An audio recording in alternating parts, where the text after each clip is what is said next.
1 जनवरी को गौ माता को रोटी गुड़ और खिलाने का अद्भुत महात्म्य।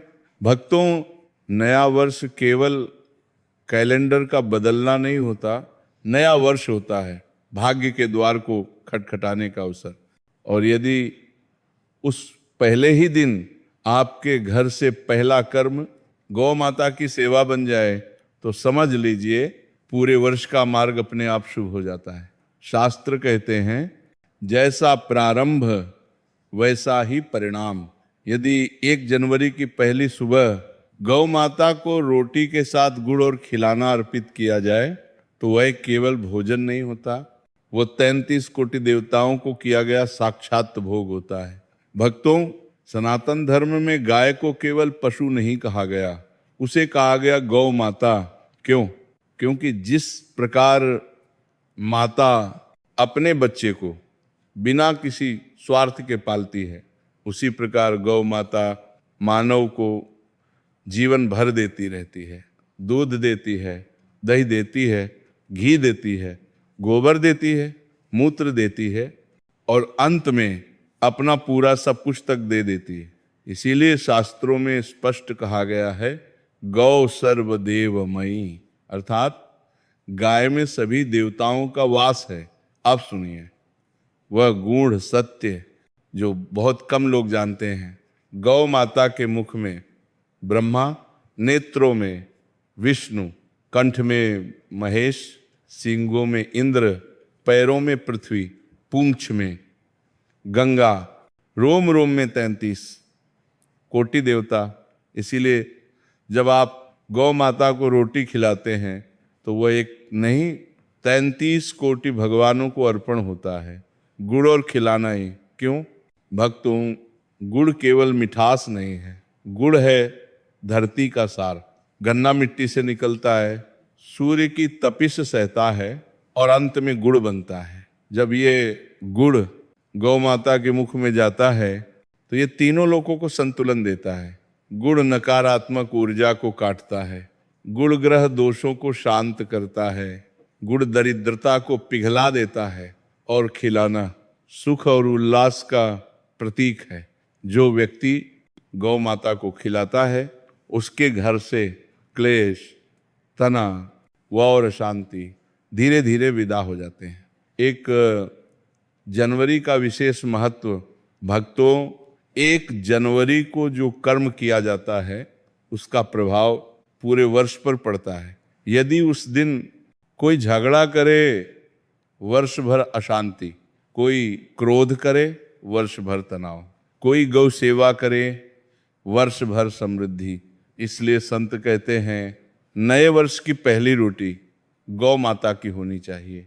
धन की कमी क्यों नहीं होती? अब सुनिए, सबसे बड़ा रहस्य, जिस घर में गौ माता को नियमित रोटी और गुड़ मिलता है उस घर में लक्ष्मी जी स्वयं रुक जाती हैं। क्योंकि लक्ष्मी जी कहती हैं जहां मेरी माता गौ माता का सम्मान है वहां मैं कैसे ना रहूं। शास्त्रों में लिखा है गौ सेवा करने वाले के घर धन टिकता है, खर्च नियंत्रित रहता है, आय के नए स्रोत बनते हैं। एक छोटी कथा। भक्तों, एक व्यापारी था, बहुत मेहनत करता था पर पैसा टिकता नहीं था। किसी संत ने कहा तुम रोज मंदिर जाते हो पर गौ माता को भूल गए।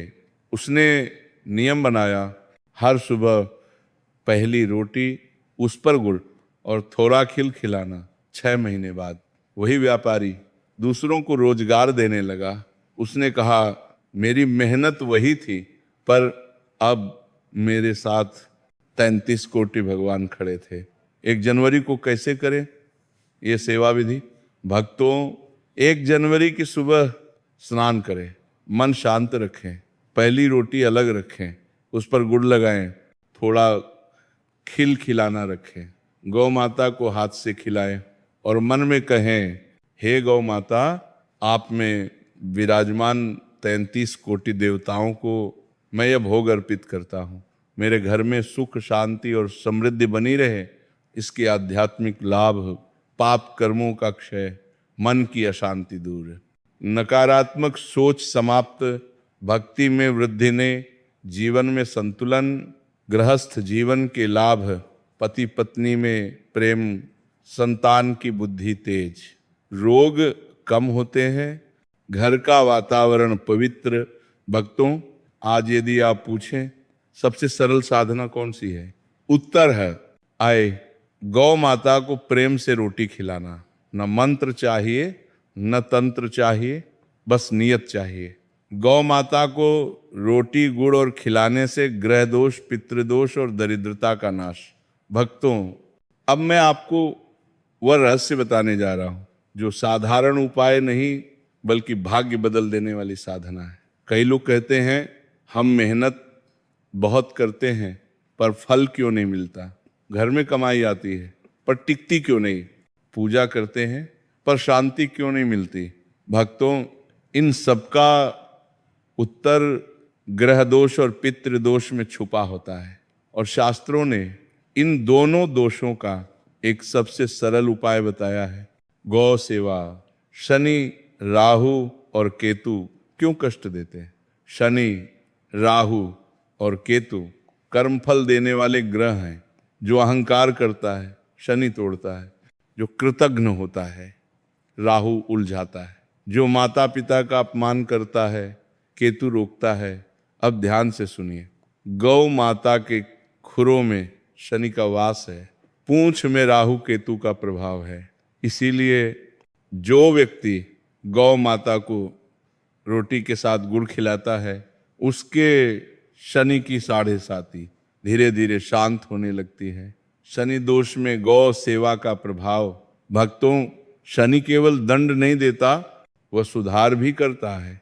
और शनि को सबसे प्रिय सेवा है दलाम के द गौ माता की सेवा। शनिवार को यदि आप गौ माता को काली तिल लगी रोटी और थोड़ा सा गुड़ खिलाते हैं तो शनि प्रसन्न हो जाते हैं। फल स्वरूप रुके हुए काम चलने लगते हैं, कोर्ट कचहरी के मामले शांत होते हैं, नौकरी और व्यापार में स्थिरता आती है, मानसिक तनाव कम होता है। आंता राहु केतु और अचानक आने वाली परेशानियां। भक्तों, राहु केतु अचानक चोट देते हैं, कभी अचानक नुकसान, अचानक बीमारी, अचानक झगड़े, अचानक अपमान और आप समझ नहीं पाते ये सब क्यों हो रहा है।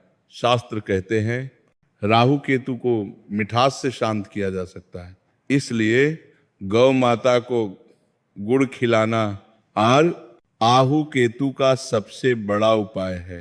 पितृ दोष और गौ माता का संबंध। अब बहुत गूढ़ बात सुनिए, पितृ दोष तब लगता है जब पूर्वज असंतुष्ट रहते हैं, है ना। यही और शास्त्र कहते हैं गौ माता के शरीर में पितरों का भी वास है, इसीलिए अमावस्या, सोमवती अमावस्या और 1 जनवरी को गौ माता को भोजन कराने से पितृ बहुत प्रसन्न होते हैं। फलस्वरूप संतान का मार्ग खुलता है, इसी विवाह में बाधा हटती है, घर की पीढ़ी आगे बढ़ती है। एक भावपूर्ण कथा पितृ दोष निवारण। भक्तों, एक परिवार था जहां पीढ़ी आगे नहीं बढ़ रही थी, हर काम रुक जाता, हर शुभ कार्य में बाधा आती। किसी संत ने कहा तुम्हारे पितृ भूखे हैं। उन्होंने हर अमावस्या को गौ माता को रोटी गुड़ और खिलाना देना शुरू किया। 6 महीनों में घर का माहौल बदल गया। आज उस परिवार में संतान भी है, सम्मान भी है और शांति भी है। दरिद्रता क्यों आती है? भक्तों, दरिद्रता केवल धन की कमी नहीं होती, दरिद्रता होती है विचारों में, व्यवहार में, संस्कारों में। और जहाँ करुणा नहीं होती वहाँ लक्ष्मी नहीं टिकती। गौ सेवा करुणा का सर्वोच्च रूप है, इसीलिए जहाँ गौ सेवा होती है वहाँ दरिद्रता टिक नहीं पाती। 1 जनवरी से पूरे वर्ष का नियम। भक्तों, यदि आप जीवन में एक ही नियम अपनाना चाहें तो वह यही हो, हर महीने कम से कम एक बार गौ माता को रोटी और गुड़ अवश्य खिलाएं।